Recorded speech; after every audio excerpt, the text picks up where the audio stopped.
C'est là?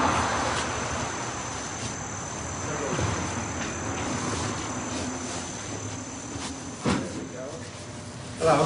Hello, Mr. Krugman. Nice to meet you. I'm Luke. Luke Marriott. Yeah, I'm the journalist. Okay. This is Camille, cameraman. Hi, nice to meet you. Hello. This is Blaise. Blaise. I've thought about that a long time, too. I mean, the effect of TV on people. Because I have a little daughter, I watch my little daughter watching TV, and I'm always surprised at her eyes when she's watching TV. It's something like she's here, but she's not here. You know, and we start to film and to record and to look for articles and people which have studied that. And we found your name on the internet. So we'll put Herbert Krugman. Okay? Mm-hmm.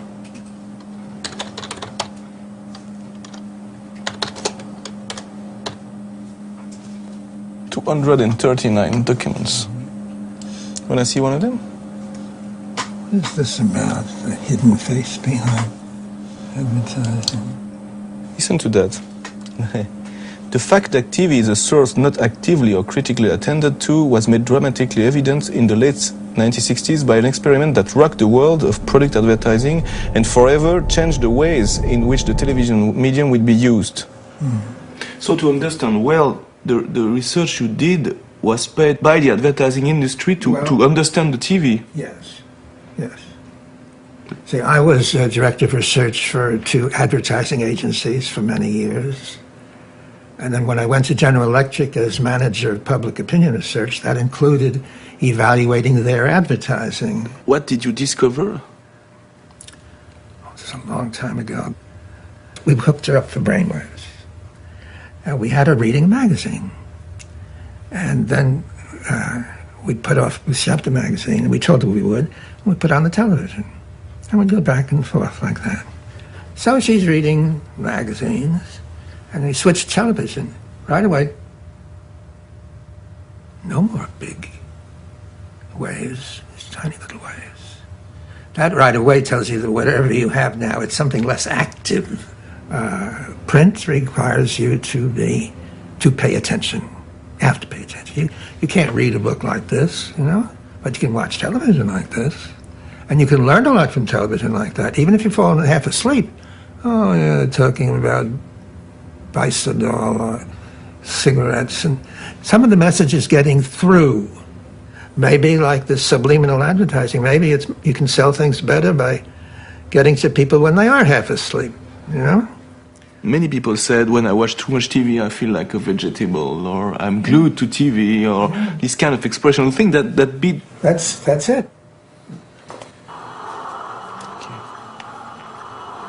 That's my daughter. How old is she?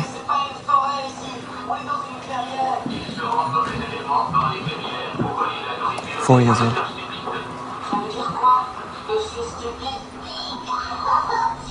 She doesn't blink a lot.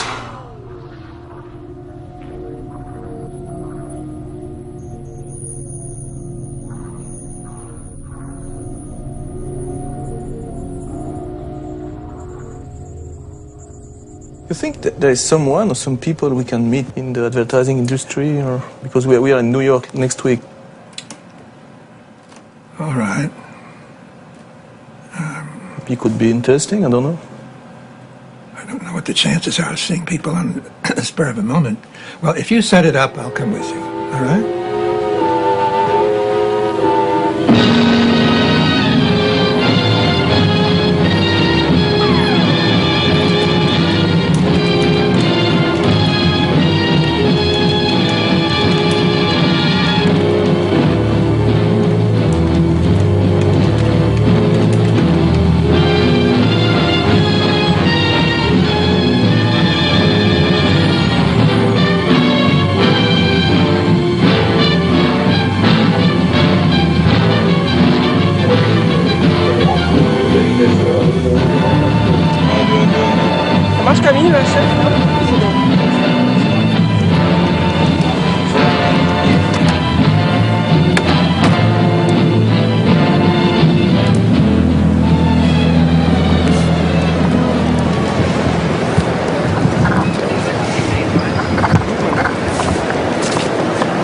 You are.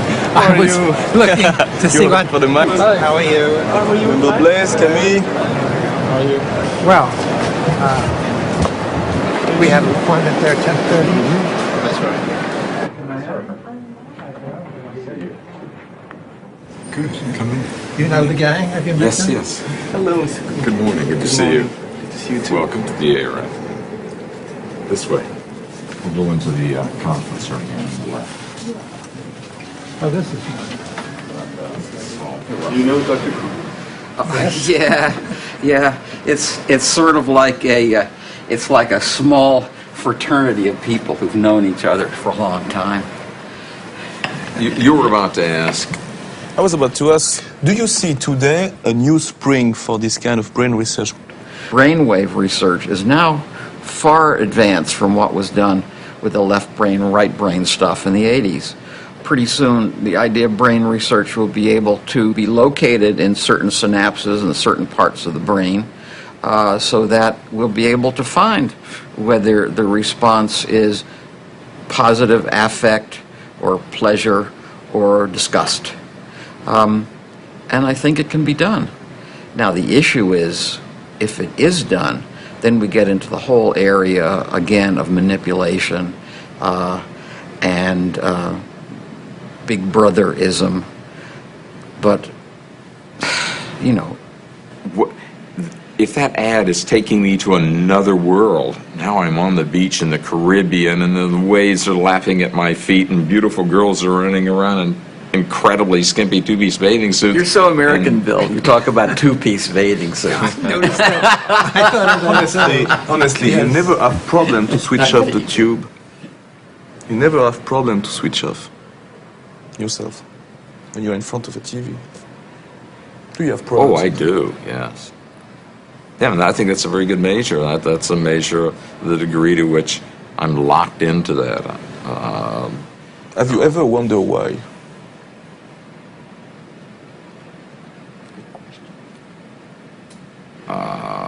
I've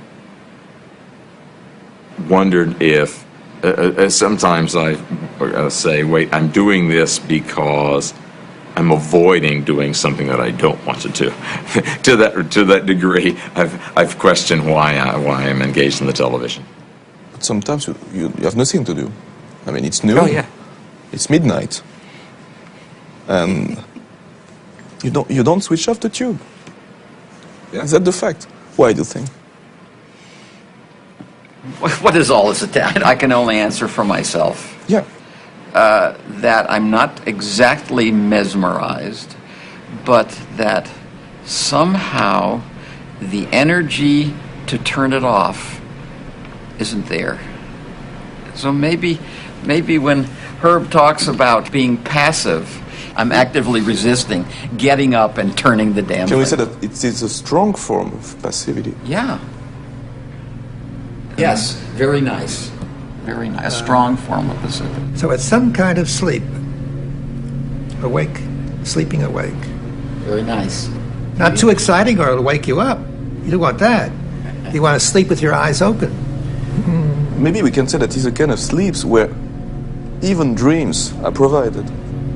Such a smart guy.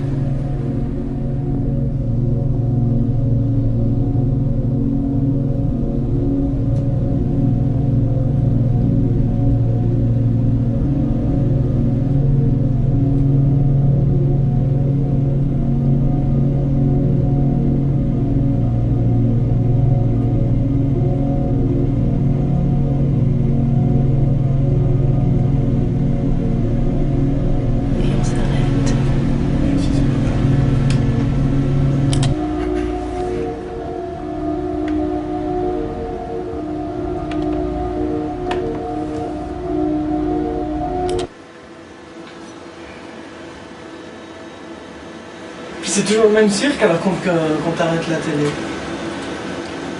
Crise toujours ou bien? Écoute un peu moins. Un peu moins. All these people here. Not used to seeing so many people.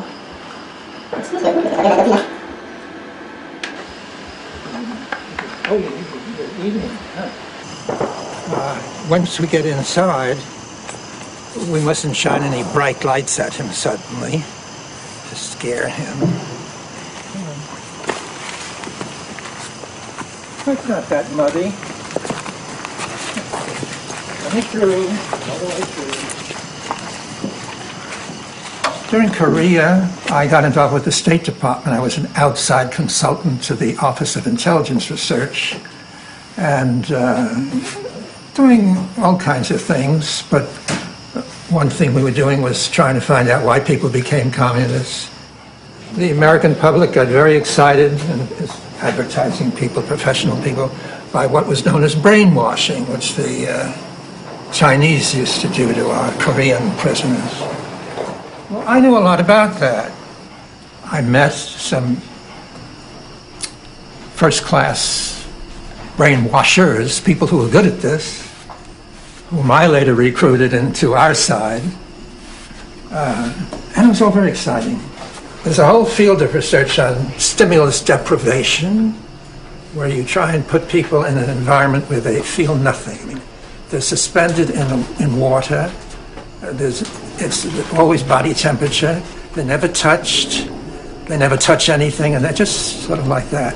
But do you see any similarity between sensorial deprivation, brainwashing, and watching TV?